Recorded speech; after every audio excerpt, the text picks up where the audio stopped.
So I'm going to do two things in this video. I'm going to talk about food and water, and I'm going to talk about rules and regulations. But before we do that, my name is Jill. This was my first winter off-grid in the mountains, and boy did I learn a lot. I've spent 10 years living in the dirt, but I always had water, even though I didn't have plumbing, and I had electricity. So this was a huge learning experience. This is what I got out of it in my first couple months. Sometimes the experts don't remember what it was like when it was brand new. So I wanted to give you kind of an overview of that. So if you're interested, I would grab paper, pencil, pause. We're going to take a quick break and I will see you on the other side.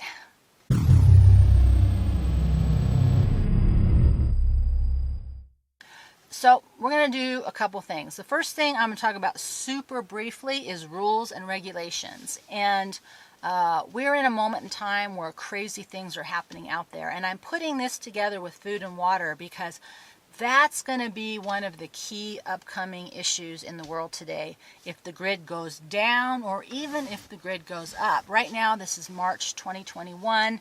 I believe this year is going to be the first year where we're going to really start to see food shortages.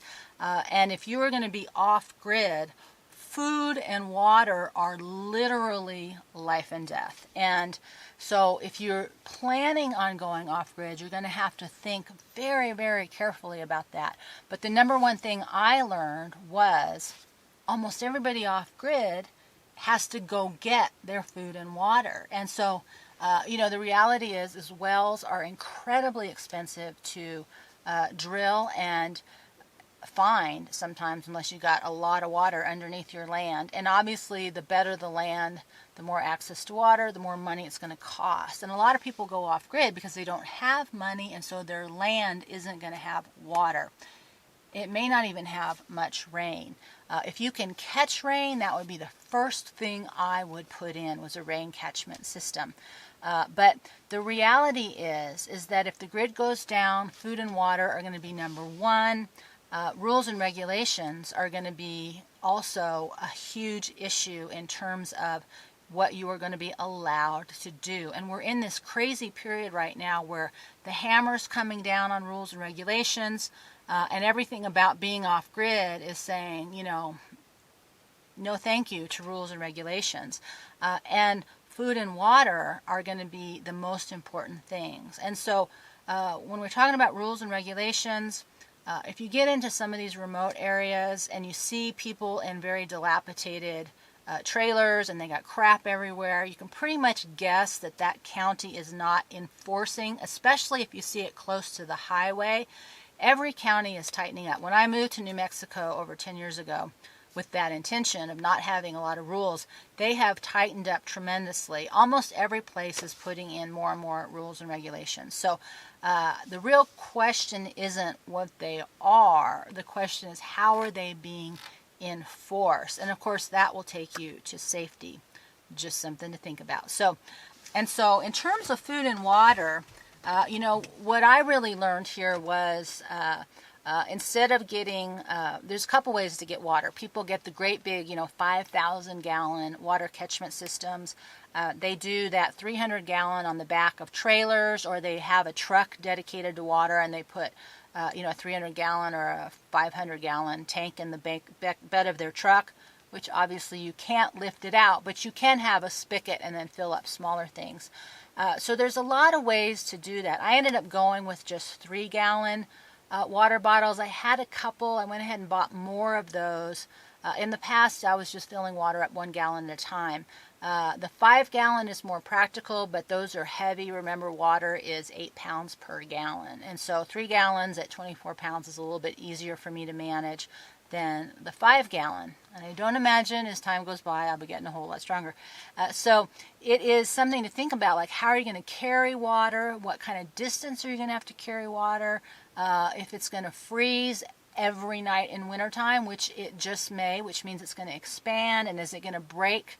As a side note, the expensive water carriers that you get in the camping section that look like those old jerry cans that are that plastic, those all break when it freezes.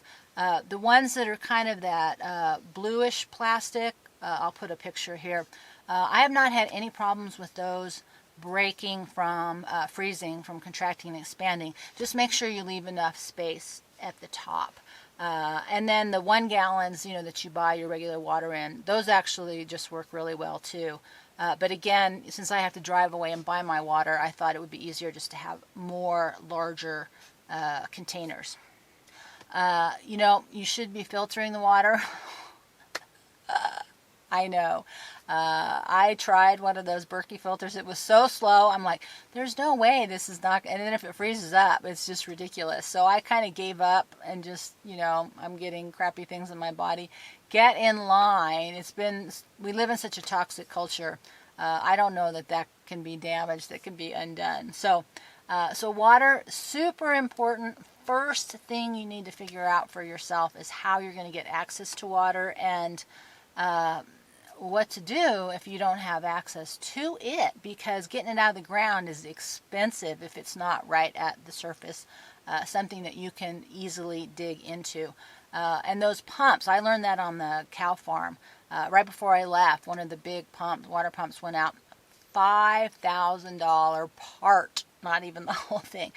So they can be very expensive. So something to think about in terms of how you're going to generate water for yourself off grid, because plumbing isn't something you're probably going to run across. Same thing with food. It's very difficult to grow enough food to live. So one of the things, that I've learned in my process is that farming is an intricate process, just like ranching, and you learn something every year. But what's really different about farming than animals, livestock, is that it's a much more radical shift from year to year. The bugs are different, the temperature is different, the climate, weather patterns are different, the invasive species are different, the bad luck is different. So it's really hard to grow food. If anything, I learned in my whole experience, not just this year, but in general, I suck at growing food. So if the grid goes down, you will have to grow your own food. And if you are off grid, that means you have to have water and you have to have a way to grow it, either on your ground or you're creating enough compost to make good dirt that you can put it in the containers. And then you have to be super patient, because everybody's going to be after your food. Not just people, but everything is going to be after your food. And then you have to figure out how to store it. And that has been one of the funny things about this year, is because I have a steel trailer, I have a 22-foot refrigerator freezer in the wintertime, because that steel trailer is not insulated in the back. So winter was really easy to keep things cold. One of the things I did was I get a cooler, and then I got a metal galvanized steel bucket, filled it with water, let it freeze overnight, and then during the day would put it in with the food, and that worked really, really well until it got super cold. If the temperature was like below 15-ish, then the stuff in the freezer would start to freeze. But the cooler did a pretty good job keeping it from freezing, even though the stuff in the trailer was freezing. And then I also did, for my long-term storage, I did cardboard boxes with lots of newspaper and cardboard inside. I did apples, onions, and potatoes. The onions did fabulous. The apples did pretty good. I wrapped each apple in newspaper because I guess they expire, but those lasted 3 months. And the potatoes, not as good, but I was also not religious about checking them every week to make sure I took out the bad ones. But even when I was gone for 3 weeks and the temperature was in the single digits, I didn't lose everything. I was really surprised. Carrots did not fare as well when I tried to do that. So, but I was really happy that I was able to store food, or I would be able to store food, potatoes, apples, and onions over the course of a whole winter without having an underground food storage system, just in cardboard boxes and lots of insulation. So I was really pleased about that. So that was a good eye-opener. Again, the biggest issue is having to drive away and not having a good way to store food. So the rest of the year without having refrigeration is really difficult. So we're just getting ready to move into that period of time. But for winter time, refrigerator and freezer is irrelevant, although I do have to use the front warm part of the trailer as part of my food storage system so that it doesn't freeze to death which makes it very crowded in here. The simple mathematics are the closer to the ground you get, the colder it is, the higher up, the warmer it is. I use the heat side of the sun of the steel trailer to keep things warmer. As we go to summer, I'll do the cool side of the trailer to put the food and things like that on there. So you have to be smart about how the weather's working, where the sun is, where it heats up, where it doesn't heat up, where it freezes, where it doesn't freeze. But typically, even in the warm part of the trailer, the water would freeze on the floor. So huge difference from the floor to the ceiling. Even running the wood stove, the floor will stay freezing, which is why, I needed that cooler source. But I also, had bottles break on the floor because liquid in a bottle, like vinegar, will expand and break, and I just, spilled vinegar. It just smells so fabulous. But over the years, I've lost about 4 bottles of vinegar because over winter it freezes, it expands, it breaks, everything is gone. I think the only other things I would say about food, water, and rules and regulations are it's really good to have a network in which you grow something or you have your kinds of food and you can share it with other people. And that's what I really liked about the ranchers is I got access to grass-fed beef. And in a trading situation, it would be so nice to have the ability to trade something. So if you're like me and you can't grow anything to save your life, there's lots of other things you can do. You can pick herbs, you can wildcraft food, vegetables, fruit, vegetables, herbs from the environment that you're in.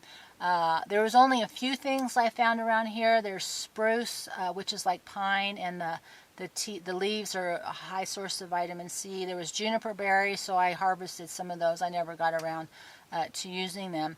But there wasn't a lot of else that's indigenous around here, that especially in the winter time, that I knew of to eat. And there were like no animals. I think I've seen 3 rabbits since I've been here, and a little bit of poop from some larger 4-legged thing, this mule deer, I'm not sure what all's out here.